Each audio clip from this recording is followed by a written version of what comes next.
The following program is sponsored by Friends of Life Outreach International.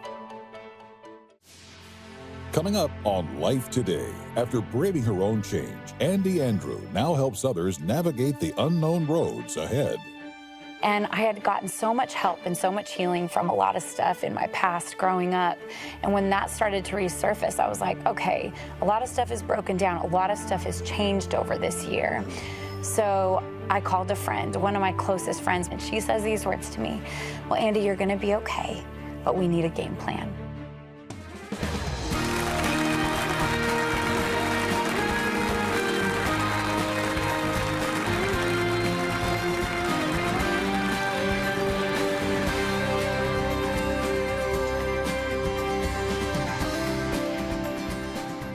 Hello everybody, welcome to Life Today. I'm Tammy Trent and this is Randy Robison. We have got a fun show for you today and I'm glad you're here with us.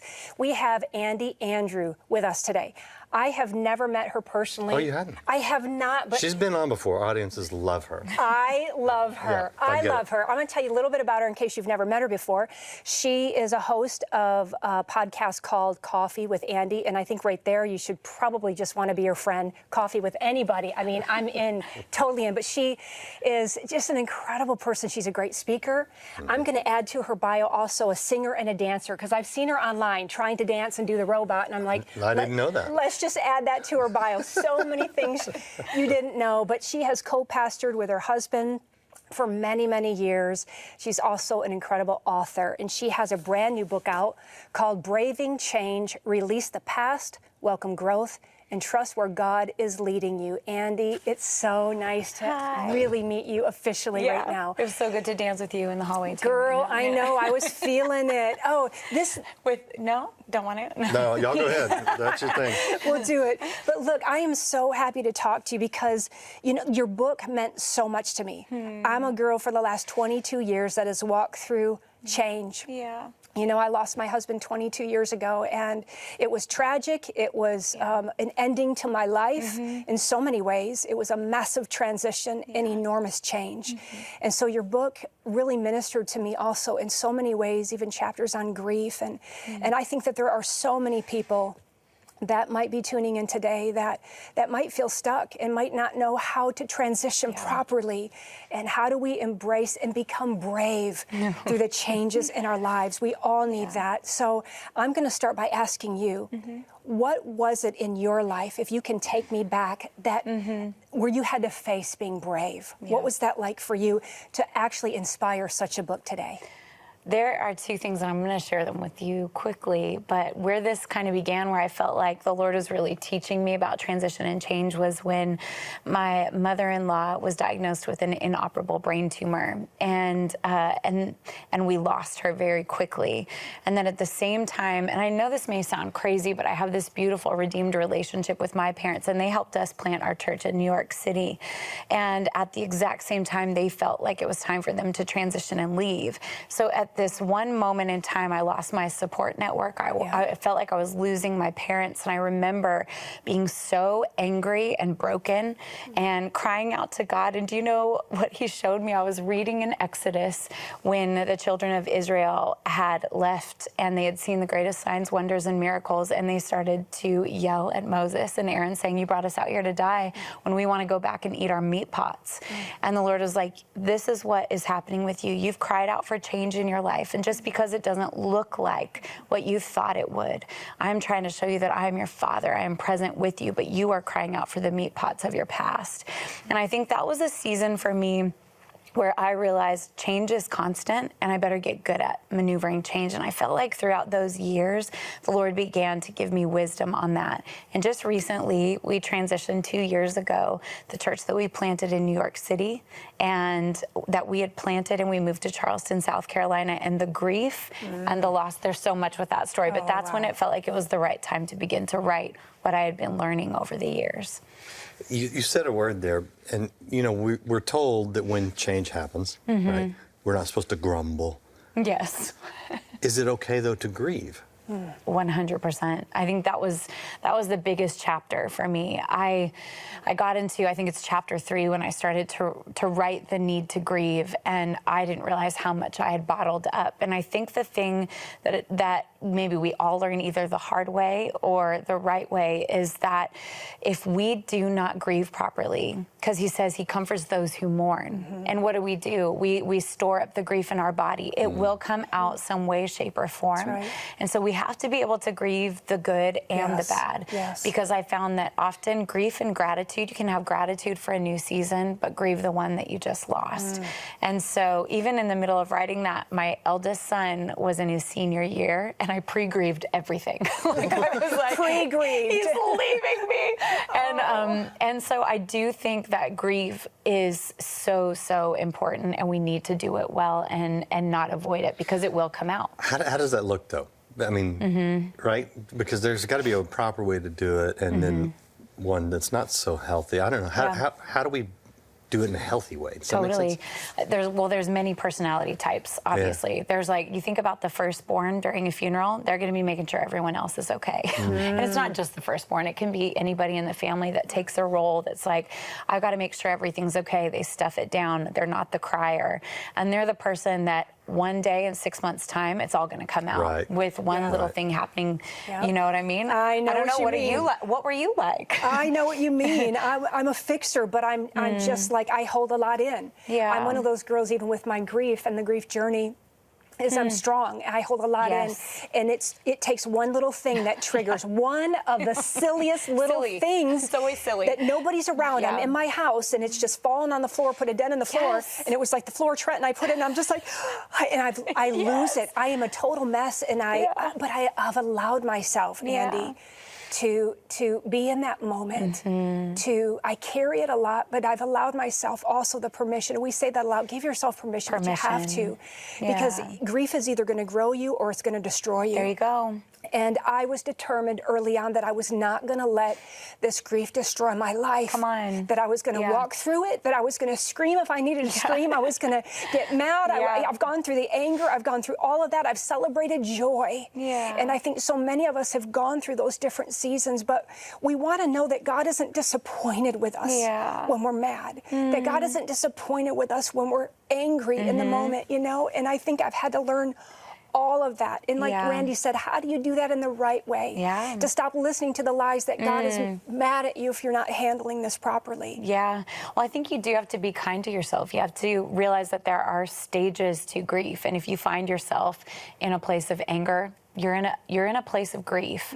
How do we get to the place of acceptance? So I think it's paying attention to, and when you say the right way, I think it's more being cognizant and aware of the stage of grief that you're in, because everybody grieves differently and everyone walks through the process differently.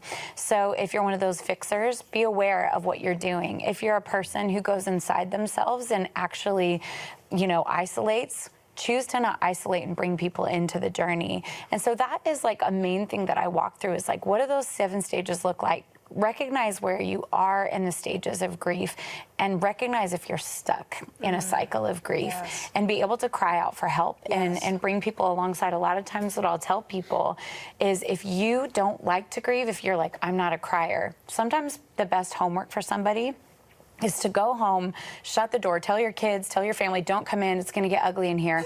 Turn on a song that gets you in the heart, gets you in your feelings, and wail and mourn. Because if you think about, even scripturally, like Jesus wept, Jesus grieved, Jesus walked through the process, even in the Garden of Gethsemane. You look at all of that, and even thinking about the New Testament, or Old Testament, coming upon one of those funerals would have been terrifying, because they were loud, sackcloth and ashes. Like, we don't allow ourselves to really feel what's going on.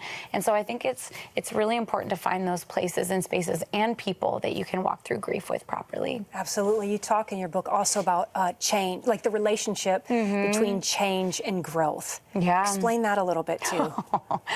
Well, for me, I think that's one of those things too, is so many of us were like, God, would you change my life? Would you do these things for me? And then he begins to, and you're like, okay. So like, I would like you to do it another way. This isn't working for me, God. Yeah, this is not my game plan. I asked you to bless my blueprint. And he's like, that's cute. So I think in multiple seasons, and it was that season years ago with all of the loss of my parental unit, if you will, at that time while we were pastoring, I felt like the Spirit of God say to me, transition will either teach you or it'll take you out. You get to choose. What are you building your life on? And so the shaping and the molding really, like, and the scriptural basis and foundation of the book is the end of the Sermon on the Mount, Matthew 7. One of the greatest changes where we see Jesus ushering in the kingdom of heaven, the new covenant.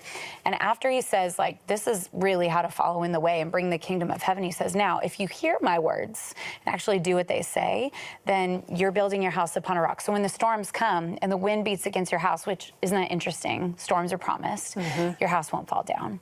But then if you listen to my words but don't do what I say, you might as well build your life on the sand. It's kind of like good luck. Like things are going to come crashing down. And listen, we're in an election year. There's a lot going on in the world. What are we building our lives on? Yes. Because we need to be shaped and molded more into the likeness of Christ. And usually we find out what we build have built our lives on in change and transition in difficult times. And so pay attention to that and then go, okay, God, I want you to teach me and grow me and mold me and shape me and correct me where I need to be building on the right things.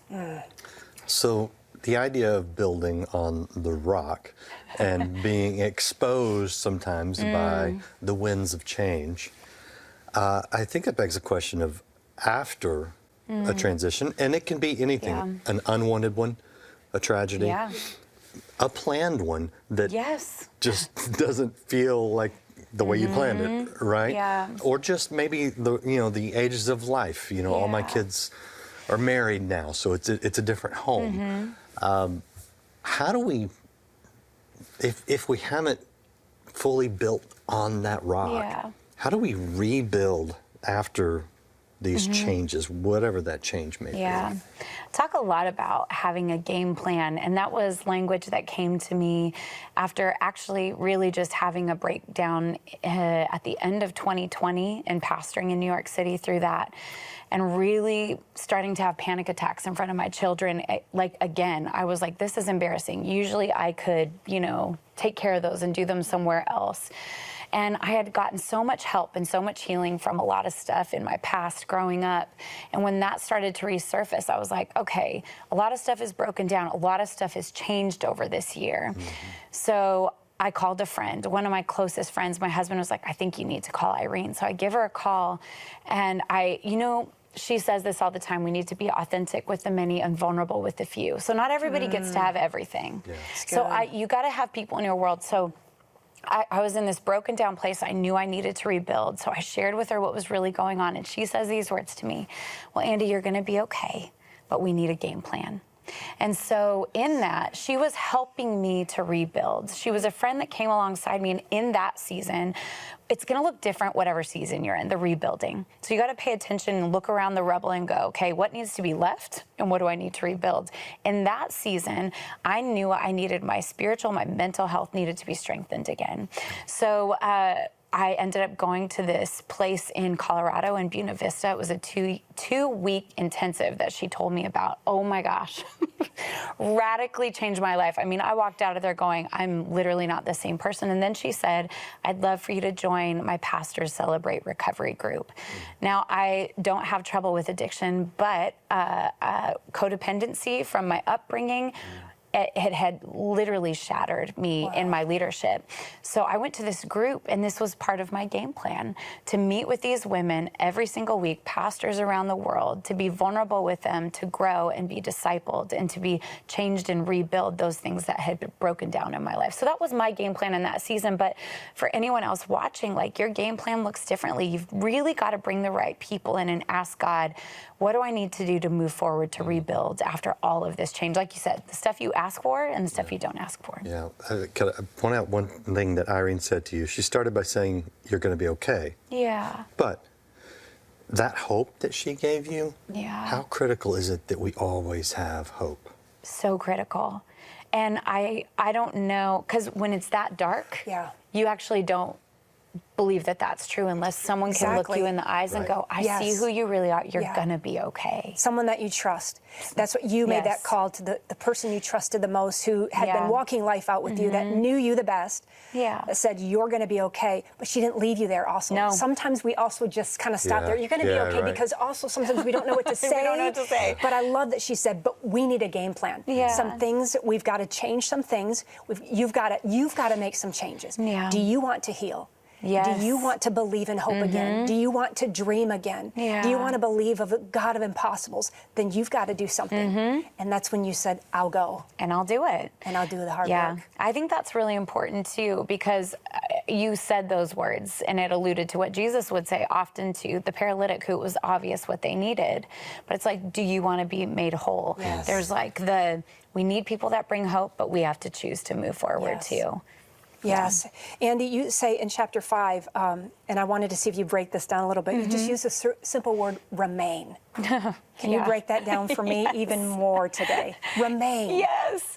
I think too, sometimes when we're going through a lot or we're weathering a storm and we would like a different change, and we're like, God, can you just move some people out of my life? Or I remember a season when John 15, where he was like, hey, Andy, because I love you, I cut things off. Because I love you, I prune even the things that are growing back. Because of that, what I need you to do is remain in me as I remain in you. I need you to abide. And so there's this whole thing that I talk about where often after change, we want to feel better. But often what the Lord is saying is, you actually need to remain in me. You need to abide in me. There is no other game plan. That's the game plan. Remain in me. Remain. And I think that was the tragedy of pastoring through some difficult years, was watching so many people's foundations being built on the sand and they weren't remaining in the right thing. It broke me. And so this is where I'm just like, I want this to be a field guide for people in difficulty, because we never know what we're going to face personally, corporately, in our nation or the nations. So we have to pay attention to these things. Change is inevitable. It is. It's not a matter of if, it's a matter of when. Yeah. Change is going to happen to all of us. Can I just read something that ministered? Yeah. To me, it was a quote in chapter 3, because obviously whenever I go to a book that's talking about grief, even 22 years later, I still process through different things. And God has brought great healing in my life. But I was gravitated toward this chapter, and it might minister to somebody today that needs this as well. It says, give yourself permission to release the past and change. After seismic life events, we have to accept that we'll simply never be the same. Nor will those around us.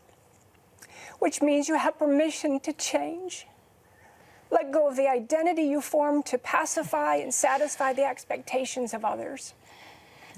They may not understand as you move forward, but let go the need to please others and stay grounded in and centered on Jesus, braving change and the grief that comes with it. Change is hard, grief is hard, but I believe God is wanting to say to you today too, that it's possible for you to heal. It's possible to be restored. It's possible for you to get in a season of your life where you are able to brave the changes in your life and look at the past and to see it as a stepping stone into a great future that God has for you more. Not a God who takes, but a God who gives, and a God who brings increase into your life today. Yeah, and by the way, I love that you shared that. Thank you for that. If you're watching and you are going through something and you want someone to just agree with you in prayer, there's a telephone number we'll put on the screen right there.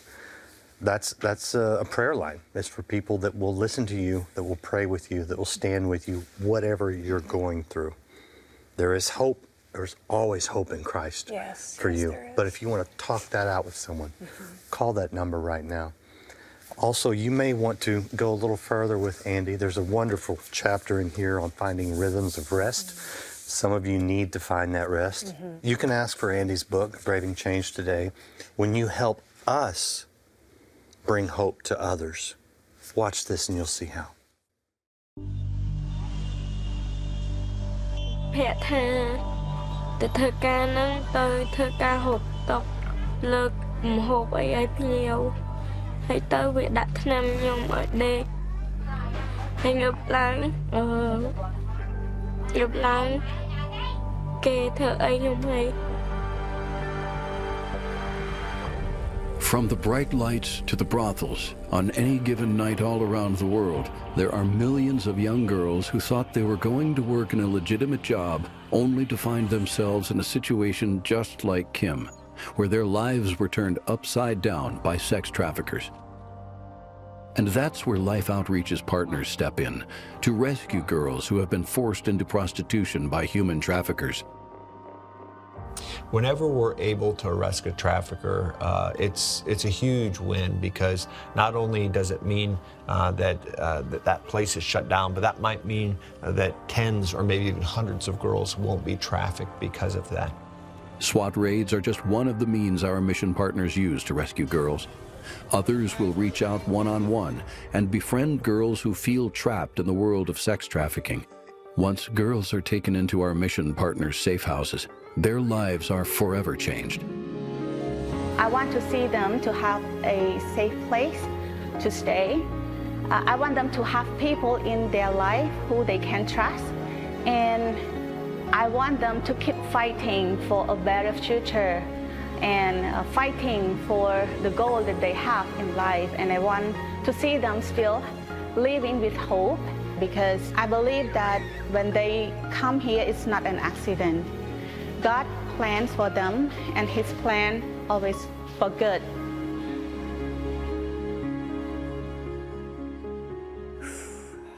Goodness. I think the only thing about that piece that makes me smile is the hope of that safe place, knowing that there is a place that is safe for these girls to be restored. So many of these children need to be rescued right now. I don't know what more I could say. I don't know what more I could say for you to feel the urgency right now. What's happening to these children around the world right now is real. And we have a responsibility to do everything we can to reach them, to rescue them, and to restore their beautiful lives. Give them a hope, give them a future. We've been doing it for years, and we are not going to stop. Even if that one child is our focus, we will focus on that one. We will get to them, and we will bring them back to life. And then we'll go get another and another and another. We will not stop as long as God has called us to this mission. We will be faithful to it. And we're asking you today, if you'd come alongside us and be faithful with us to reach another child today, in the next minute, we could do that together, Randy. Yeah. And Tammy, you know, this is one of the greatest evils of our time. It's terrible, yes. We look back in history and we say, if I had lived at that point in time, I would have done this or I would have done this. Well, we live at a point where there is a great evil among us. And the question is, what will we do? Exactly. And fortunately, we have some friends that have come alongside of us, and they have offered $320,000 to match your gift today. Now, what does that mean? There's three things we do in this. We reach, we rescue, and we restore. What does that mean? We reach into places, not just overseas like you saw in that piece, but here in the United States, we offer education. We prevent young children from being trafficked in the first place. That's the first part of it. We also rescue, which means my favorite part, kicking in doors, arresting bad guys. Yes. Here in the United States, it means shutting down some trafficking rings using technology. There's a lot of interesting things going on. And then we restore. We give them skills. We give them hope. We give them the gospel. I got to tell you, there's no hope without Christ. That's our view. And so everything that we do will offer Christ as the center. So my question for you today, as we come to you for the last week on the air, we'll be doing this around the year, is what will you do? With the matching gift, normally it's about $128 to reach, rescue, or restore one child, but that means a gift of $128 today. We'll actually do that for 2 children. Some of you could do that for many more. In fact, a gift of $1,280 would do that for 20 children today. That's why we need everybody to come alongside of us and say, I'll do my part. Yes. Because the need is great. The darkness is great, but the light is greater. And so I know, Tammy, if everybody will do something, we can change so many lives, and every life is precious. You said it, Randy. Today is the day to come together and kick down the doors of the enemy, to kick down the doors of hell. Let's do it today. Let's do it now. Yeah, go to the phone, go online, make the best gift you can. Innocent children and young people longing to be loved and cared for are being abducted and sold at the hands of violent predators, forced into the evil industry of human trafficking. Through Mission Rescue Life, you can reach out to warn children who are at risk for sex trafficking, rescue those already enslaved, and restore young lives and give them a future. With a generous $320,000 matching gift, now your gift of $128 to help rescue 1 child can be doubled to help 2 children. Your $64 gift will be matched to help save 1 child from the horrors of human trafficking. And a $32 Mission Rescue gift will be doubled to $64. With your gift today, we'll send you the brand new book from James Robison and Jay Richards, Fight the Good Fight. This book will open your eyes to what's at stake and the unwavering truth that God isn't finished with our nation. It's time to fight the good fight and return to unshakable biblical principles. With your gift of $128 or more, you'll receive the NIV Large Print Thin Line Bible. This easy-to-carry, easy-to-read NIV Bible with comfort print allows you to take in more of God's Word each time you open your Bible. Finally, please consider a gift of $1,280, which will now help save 20 children, and you may request our inspiring bronze sculpture, A Cup of Water. This is the last week. Please call, write, or make your gift online. The only hope some of those young girls and boys will ever hear is the hope that you give them when you support this outreach. I hope you'll do it. It's the last week we're going to be doing that on the air. So please go online, go to the phone, make the best gift you can. And if you want Andi Andrew's book, Braving Change, request it with any gift. And, you know, Tammy, I know it's going to bless people. I know it is, and I know it's an important book for those of you that are struggling and you're looking for answers. I believe that God has anointed specific people for specific seasons to help guide us through those seasons in our lives, and I believe, Andi, you are one of them. Love you, appreciate you, such an honor to meet you. Thank you for this book, and so many more to come. Thanks for watching, and we'll see you next time on Life Today.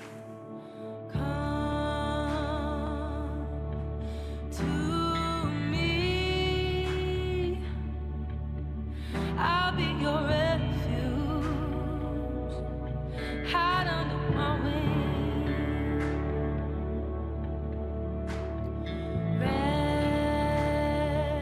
Rest your head, and don't you worry, dear. God, okay, I'm feeling more burdened than free and more stressed than peaceful. What more do I have to do? Resting in God's grace. Tomorrow. Life Today is made possible by the supporters of Life Outreach International. Your gift will be used exclusively for the exempt purposes of life. The ministry features specific outreaches as examples of the programs it supports and conducts. Gifts are considered to be without restriction as to use unless explicitly stipulated by the donor. The ministry is a member of the ECFA.